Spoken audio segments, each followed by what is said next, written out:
За ингээд 2022 оны Монгол улсын төсөв дотоод өрнөлтийн тэтгэврийн 5.1% буюу мөнгөн дүнгээр 2.4 их найд төгрөгийн ийм алдагдaltaй байгаа батлагдсан байгаа. За ингээд 2022 оны гүйцэтгэл одоо бид эдийн засгийн идэвхжил за 22 онд давж хэрэгжүүлсэн шинэ зэрэгэлтийн долон бодлогын хүрээнд улсын төсвийн тэнцэл маань одоо сайжирсан байна. За ямар дүнгээр нь гэхээр дотоод өрнөлтийн тэтгэврийн 5.1%-тэй тэнцэх байсан алдагдал нь 2.1% буурж одоо 3% буурсан байна.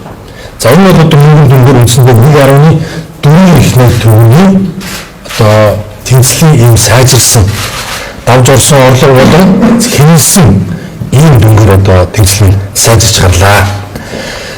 За эдийн засгийн ангиллаар нь авч харах юм бол одоо гол тоонууд дээр ийм өөрчлөлтөөр сайжилт хийгдсэн байна. За улсын төсвийн алдагдал 2.3 их найд байх байсан. Одоо зөвхөн за 1.1 их найд за ингээд орон нутгийн төсөв 218.4 ийм одоо ашигтай гарсан байна. За эрүүл мэндийн даатгалын сангийн төсөв бол харин 250 алдагдaltaй гарчээ. За нийгмийн даатгалын сангийн төсөв 91.5 тэрбум за ирээдүйн сан 103.2 тэрбумээр тус одоо давсан ийм орлоготой гарлаа.